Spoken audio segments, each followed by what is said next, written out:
Welcome back, Pokemon Trainers. Professor Chaz here. The lab coat's on back order, and it's time for episode number 12 of the Pokemon Blue playthrough. First things first, I do have to mention, this is a bit of bad news, but for some reason, I don't know why, my audio commentary for this episode actually didn't record properly. So, although I still have the game footage, my commentary is going to be actually post-recording. So, I'll give you a quick rundown of what happened last time if you didn't see it. We actually did everything we needed to do on board the SS Anne. We encountered our rival once again, who, among other things, battled us with an evolved Bulbasaur Ivysaur. That was our first time encountering the Ivysaur in the playthrough, but Critter managed to take care of it quite well with a good old confusion attack, and we actually managed to meet the captain of the SS Anne, who, although he was too sick to be able to teach any of my Pokemon Cut, he did give me the hidden machine for Cut, HM01. So a quick team recap, as you saw we did have a grinding montage there, all based around Rocky. We just wanted to get him up to level 21. You'll see the attack and defense are at 43, which is quite good. He's got Dig, Slash, Cut, and Sand attack, so he's going to be our win condition when we go in to face Lieutenant Surge in Vermilion Gym. The rest of the team, we do have Critter, the level 21 Butterfree, got a powerful 41 special with Confusion, Tackle, Stun Spore, and Sleep Powder. Next up is our starter Squirtle, Shelbert, at level 22 with Bubble Beam, Water Gun, Bite, and Tail Whip. Next up is Squeak, our level 22 Raticate, 55 speed. Look how fast this thing is. We've got Hyper Fang, Quick Attack, Tackle, and Tail Whip. And our final Pokemon is Chirp, the level 22 Pidgeotto with, level 22 Quick Attack, Gust, Sand Attack, Whirlwind. I'm moving too fast in the footage for me to even remember what I was doing. But anyway, that is the team, and of course, we're not going to actually lead Rocky. I want to keep him as a secret weapon against Lieutenant Surge and his electric-type minions. So we're actually going to lead the only other Pokemon on the team that is not weak to electricity, which is Squeak. So we're going to head right on down to Vermilion Gym right now. There's nothing else to do in this town except take on that gym leader for our third Pokemon League badge. And as I said last episode, you got to go into the menu and choose the Pokemon and choose Cut to get through the bushes. It's a little convenience they added in later generations where you actually just click the bush and there you go. Yo, champ in making! Lieutenant Surge has a nickname. People refer to him as the Lightning American. He's an expert on electric Pokemon. Birds and water Pokemon are at risk. Beware of paralysis too. I certainly will. Lieutenant Surge is very cautious. You'll have to break a code to get to him. And the Vermilion City Pokemon Gym. So the leader is Lieutenant Surge. Winning trainers, Adrian. How exactly did he get in here? Because we have to cut a bush to get in, and as he said on the boat, he actually didn't even get cut from the old man. But anyway, as you'll see here, you have a series of trash cans. First up, we want to deal with one of these trainers. This is no place for kids.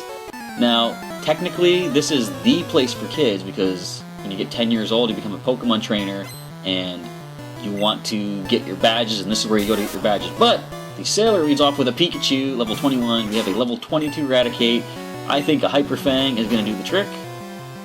And down it goes. So Pikachu is done, and the next Pokemon is a Pikachu at level 21. I think a Hyper Fang will do the trick. And down it goes. Talk about deja vu. And Squeak levels to 23 from that. He is looking quite well. So I defeat the sailor. Wow, surprised me. You didn't expect that coming from Eradicate, did you? Lieutenant Surge set up double locks. Here's a hint. When you open the first lock, the second lock is right next to it. Now what he's saying is, if you check the trash cans, you'll see, nope, there's only trash here. Then you'll see, nope, there's only trash here. You'll see a lot of that. There's only trash. If you are lucky enough to find one of the switches in these cans, then there's a second switch that comes after it. You have to find it in one of the neighboring trash cans. You see there's trash over here, but here is a switch under the trash. Turn it on. The first electric lock opened. Now it's in one of the, I don't know if diagonal trash cans count, but you'll see, nope, there's only trash here, and hey, the electric locks were reset, which means if you check that again, it's gone to regular trash. So you gotta find a new trash can that has the first lock. But first off, I'm gonna deal with another trainer. I do want to get the experience. I wasn't gonna open the doors and skip these guys, because as I said back in Brock's gym, if you actually skip the trainers and go to the gym leader, they will not battle you after you beat the gym leader. So we see this Rocker, first time seeing this character in the game, sends out a Voltorb, and a Hyper Fang should probably do the trick. Down it goes. Squeak is just tearing through this gym, and he's not even the right type.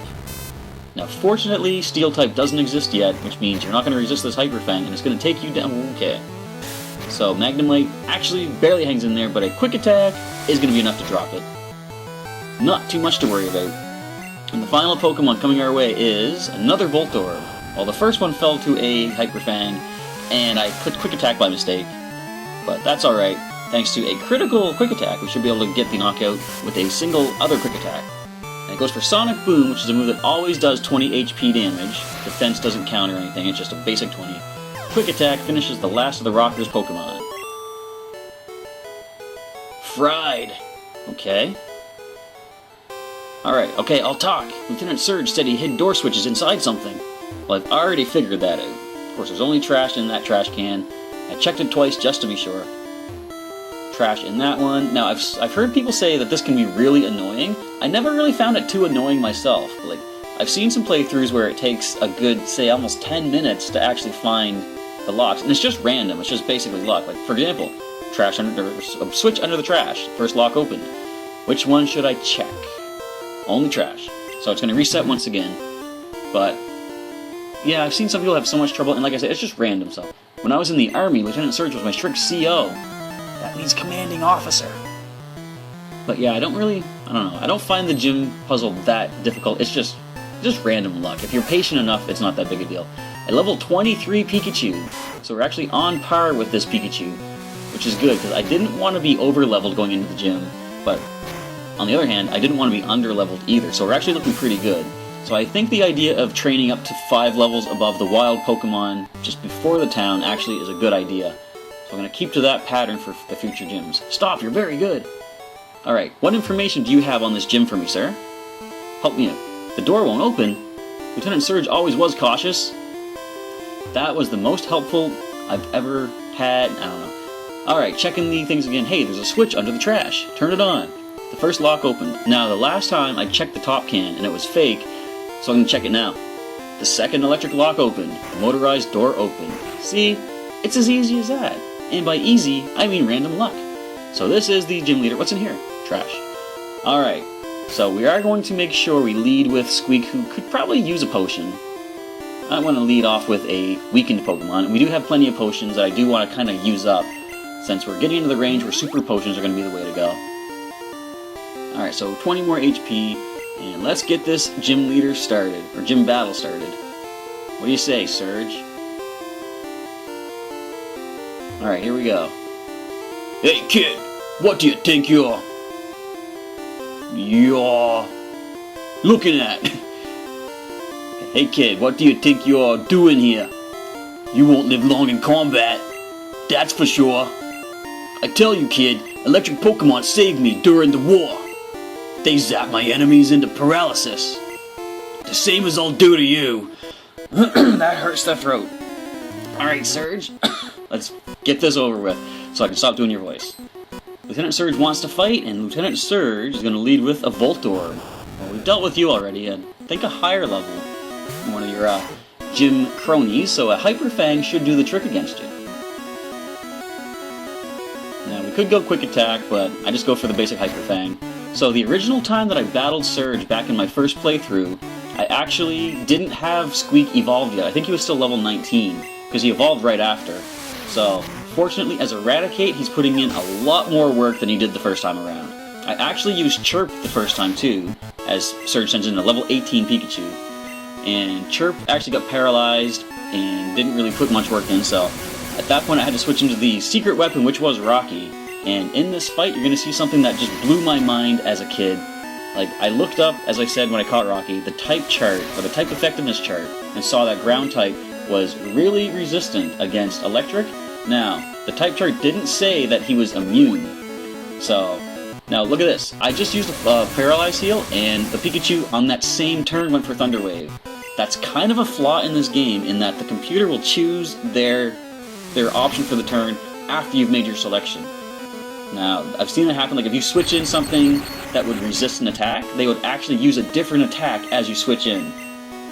Now, anyway, fortunately, we should be able to take this Pikachu down with no problem. Unless we're fully paralyzed. And this Pikachu's really trying to give Squeak a lot of trouble, but we break through the paralysis that time, we get the quick attack, Pikachu falls, and the final Pokemon is Raichu, the evolved form of Pikachu. At this point, immediately, I'm going to swap into the secret weapon, and this is what blew my mind as a kid. In comes Rocky. The Raichu goes for Thundershock. It doesn't affect Rocky. I had no idea up until that point of the game, Pokemon could be immune to certain types. Like, I read the type chart, and it said ground was, like, really resistant. So as soon as the first time I fought Raichu, it went for Thunderbolt, I kind of winced thinking this is probably gonna hurt, but it did nothing, and this Raichu actually cannot touch a ground-type Pokemon. It only has Thundershock, Thunderbolt, and Growl. One Dig Attack drops it, 3 levels higher than Rocky, it doesn't matter. Rocky takes it down, and we defeat Surge. Whoa! You're the real deal, kid! Fine then, take the Thunder Badge! And some money.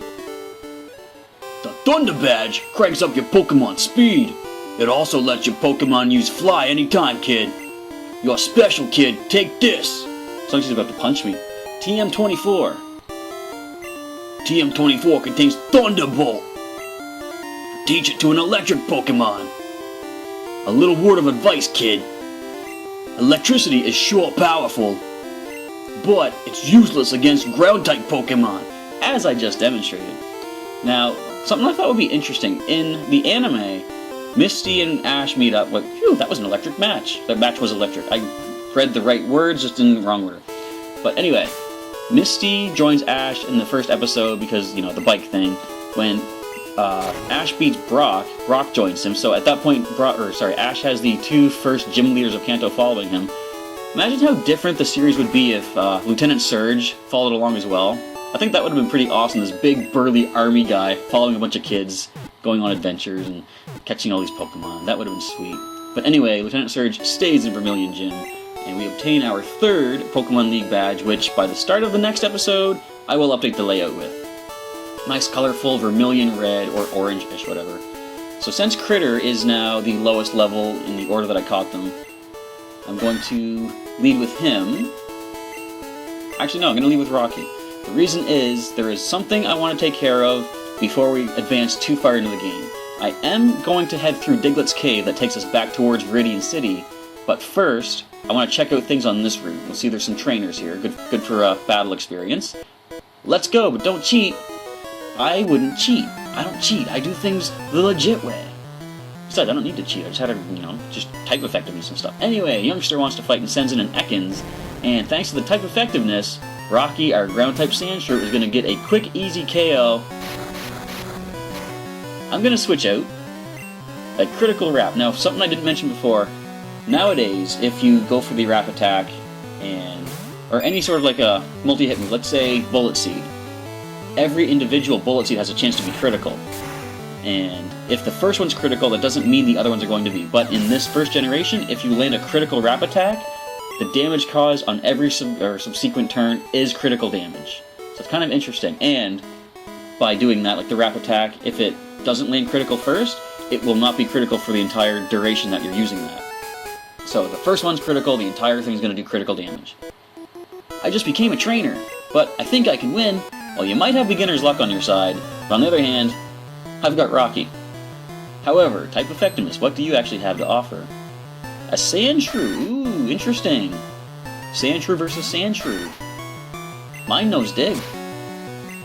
Yours knows Scratch.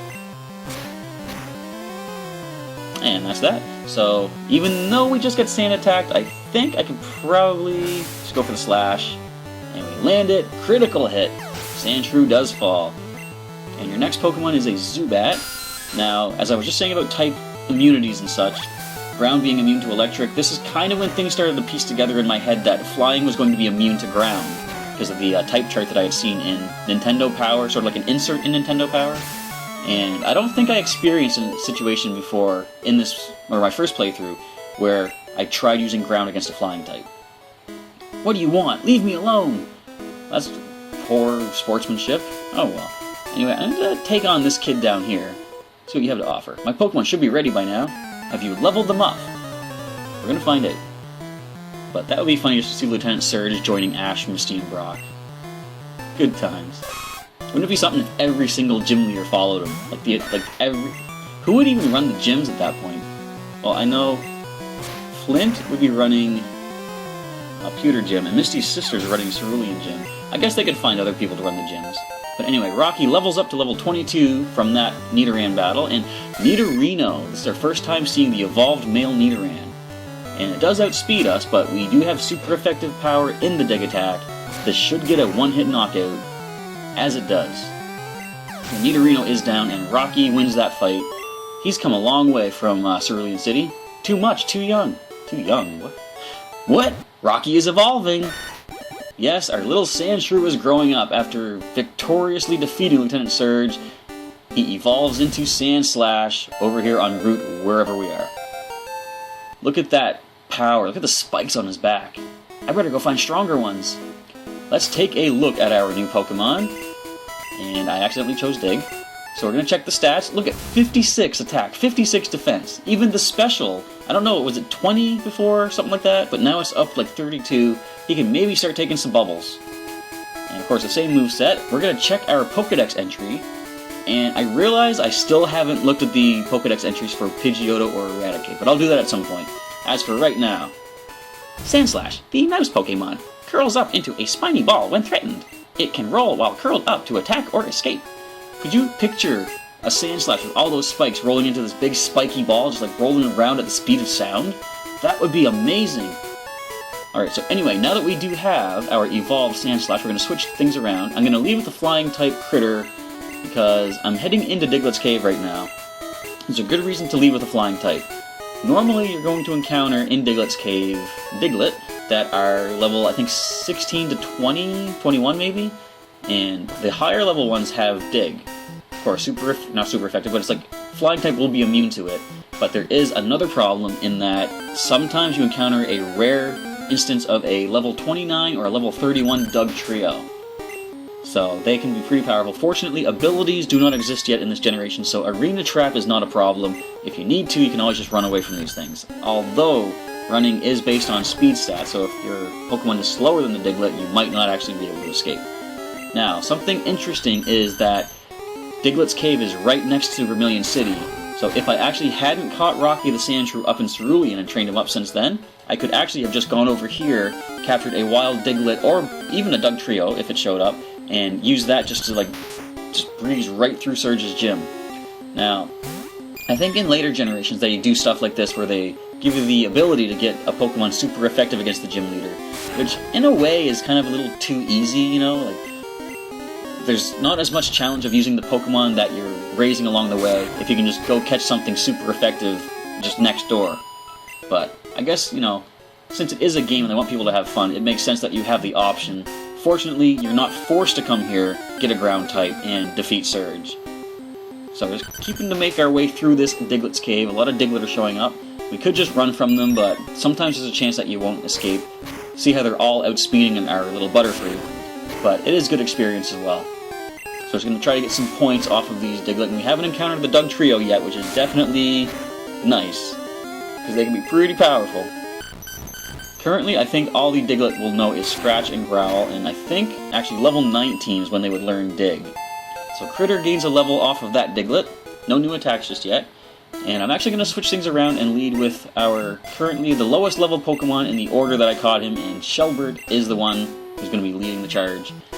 He can just use his Bubble Beam or Water Gun to clear the path of all Diglett, but looks like we don't need to because we managed to make it out. I went to Rock Tunnel, but it's dark and scary. If a Pokemon's flash could light it up. ... Foreshadowing. So, right here, we have made it to, on the town map, Route 2. This is the route that connects Viridian City to Pewter City. We're actually on the other side of the bushes that we previously couldn't cut our way through, but of course we do now have cut. Now, if you remember back in episode, I want to say episode 2, maybe 3, episode 2, we couldn't actually make it on this side, but we saw there were items that we could pick up. So now that we're on this side, there's a few important things we want to get. One very important thing that isn't necessary to beat the game, but it's very useful. A fainted Pokemon can't fight, but it can still use moves like Cut. So even if Rocky was unconscious, he could still cut these bushes for me. I'm looking for Abra. Want to trade one for Mr. Mime? Aw, oh well. Well, I don't have an Abra, first of all, but second of all, this is the only place to get Mr. Mime in Red and Blue. So if you're looking to complete the Pokedex, Mr. Mime is a trade-only Pokemon from that trainer on Route 2. So we're going to cut our way through this bush, hop down a ledge. There are no items yet, but we're going to pop into this cottage, which has a very useful item. Once a Pokemon learns Flash, you can get through Rock Tunnel. And, hi, remember me? I'm Professor Oak's aide. If you caught 10 kinds of Pokemon, I'm supposed to give you an HM05. So Chaz, have you caught at least 10 kinds of Pokemon? Actually, I have caught exactly 10 kinds. Now, I don't actually own 10, but based on the Pokedex entries of Pokemon that have evolved, I do have 10. Great, you have caught 10 kinds of Pokemon, congratulations, here you go. Chaz got the HM05. The HM Flash lights up even the darkest dungeons. So, as they said, Rock Tunnel is the next area we're going to go to. First, let's pick up the HP up that's sitting over here. And we want to definitely use Flash to find our way through Rock Tunnel. Ooh, Moonstone. I think that's 2 now. I think there's 1 in the PC. So, we're going to come down here. There's nothing else to pick up. We're going to cut our way back to the main part of Route 2, outside Viridian City. And Rocky is going to slash his way through. Well, slash is a different move, but you get the idea. Now, at this point, what I'm going to go ahead and do is use an HP up. Now, basically, I'm just going to throw it on Shelbert, and interesting to note, see his HP went up by 1, however, his current HP didn't increase, it just increased his max HP. I think that's something they've updated in the current generation where the current and max HP increase when you use one of those stat boosting items. But we're going to head back down to Viridian City to, actually I don't even need to be here, because the next thing I'm going to do, I'm going to head up to Viridian Forest. We're going to start backtracking our way through the region, heading back towards Cerulean City, which is the next way to go to connect to Rock Tunnel. But along the way, there's something I have to do in Viridian Forest. Now, they mentioned Rock Tunnel is dark. You do not need Flash to get through it, but Flash is very useful, and as you're about to see, I'm going to go grab the old Flash HM and teach it to nobody. I think nowadays Butterfree can learn it, but in Gen 1, Butterfree could not learn Flash. None of my current Pokemon can learn Flash, which means I have to catch a new Pokemon that can. And here in Viridian Forest, I think there is only one species of Pokemon that can catch, that you can catch that can learn Flash. We're going to lead with Critter to put that Pokemon to sleep once we find it. That's right, I am currently hunting for a Pikachu. This is going to be, if I can find it, the 6th member of the team. So let's go ahead, because I was really impressed with Surge's Pikachu. Here we go, is this it? Is this it? It's a Caterpie. Well, we actually do not need you, plus, with us at level 22, you at level 4, I don't even need the experience at this point. I don't mean any disrespect, Caterpie. It's just, we've got more important things to do, and that is to find Caterpie. So again, we'll keep on searching, and I'm not going to search the entire, okay, basically, my first time playing through Blue, I came here at this point to start finding a Pikachu because I wanted to add one to the team, just from the anime and stuff. I will admit, I got swept into the Pikachu hype and just how cute it was and all that stuff. I was like, I want one on the team, and I knew how rare they were. I thought, if I can get a rare Pokemon on my main team, that would be amazing. This leads me into, when I was watching the Twitch TV stream of on Pokemon Day for Pokemon 20, I was watching them play through Red and just watching how they were trying to catch things and the different experiences and stuff they had. It really gave me the nostalgic feelings. I haven't felt nostalgic feelings for Pokemon for quite a while, because nowadays, it feels... There's a Metapod. Nowadays, I've had so much experience in the world of Pokemon, things don't seem new anymore because I'm used to them. In this generation, and this first time playing through Blue, everything was new. You never know what kind of a Pokemon you're going to find. You could travel through a route you've already been on several times, and suddenly you get that rare appearance of a rare Pokemon that you never even knew was on that route. And as far as catching Pokemon, and they level up, and they gain new attacks, and they evolve at times you don't expect, there is, in this generation, there was so much excitement to be had. And not that it's not exciting these days, as it is.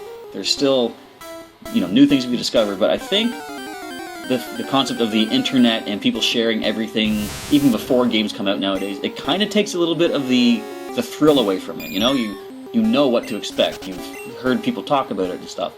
In the original game, or the original days of these games, there was no internet to be, in the way that it is now.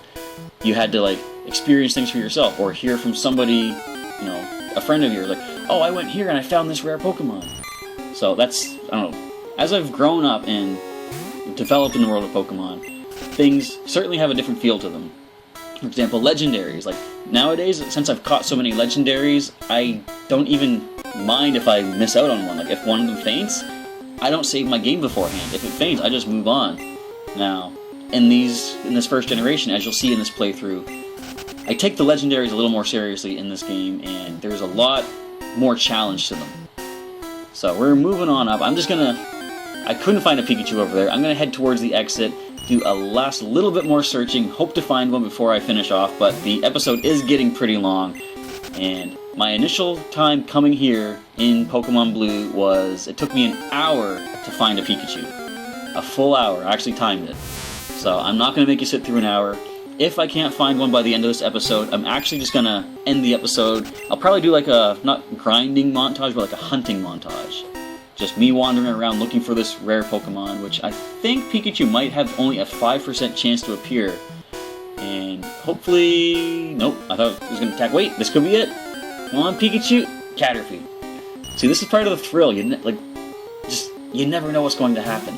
Like, nowadays, if you really wanted a rare Pokemon, you can just go on the GTS and see if anyone has it for trade, or put up a trade offer of one of your own rare Pokemon. But this was old school, by yourself, no outside help, hunting of a rare Pokemon. And to me, I really enjoy the thrill of that. Like, there's a sense of accomplishment, you know? It's like I was saying how I don't use Great Balls. Okay, wait, is this it? Metapod. Alright, well, I think I'm probably just going to try one more encounter, and yeah, if I can't find it, I don't want to waste too much more time. So, one last chance. Let's see what happens. But yeah, the thrill of like not using Great Balls, like using just a regular Pokeball for added challenge, I really thought that was pretty cool. So we're just gonna have one last little shot here, and we encounter... It's a Pikachu! Alright, this is it. This is the 5% chance. It's level 3. We can't touch you with anything. Alright, so the first time I encountered my Pikachu, I threw a Pokeball. And I caught that Pikachu. 1, 2... Oh, okay. So, things are different than they were back then. What I'm gonna have to do is use sleep powder and put you to sleep. So once you're sleeping, it makes you a lot easier to catch. So I can throw a poke... Okay, you want to stay asleep, Okay, you want to fall asleep. We are high level, you're not gonna hurt us that much. Go to sleep. Stay asleep. Okay. Now we can start launching the Pokeballs. So sleep does make a Pokemon easier to catch. So it's only going to wobble once and twice. Alright. So it is still asleep. Now, as I said, we can't hurt it with anything. Any one of our moves is going to knock out a level 3 Pikachu. And it just won't stay in the ball. It always breaks out on the second one. So let's try... If it wakes up again, I could try Stun Spore. I think they say sleep increases the chance to catch a Pokemon even better, though. Alright, Pokeball, come on. 1, 2, 3, yes! Alright, Pikachu is on the team. New Pokédex data will be added for Pikachu. Pikachu, the mouse Pokemon. When several of these Pokemon gather, their electricity could build and cause lightning storms. It's only 1'4", what a small little Pokemon. And do you want to give a nickname to Pikachu? I actually don't. Now, I like to nickname my Pokemon for the most part, but thanks to the anime and just watching Ash and his Pikachu and the fact that it didn't have a name, I kind of prefer calling him Pikachu. So we're going to take a look here. Look at, he's got 11 speed at level 3, attack and special are both 8, and he's only got Thunder Shock and Growl, but definitely there's some potential with a Pikachu. So with that, I'm actually going to save the episode right here, save the game right here, and end the episode. I've already gone on for way too long. Feel free to leave a comment, folks. Let me know what you think so far of the playthrough and what you're looking forward to in the future. With that, we're going to end off the episode. Thank you for checking out this part of the Pokemon Blue playthrough, and I'll catch you next time.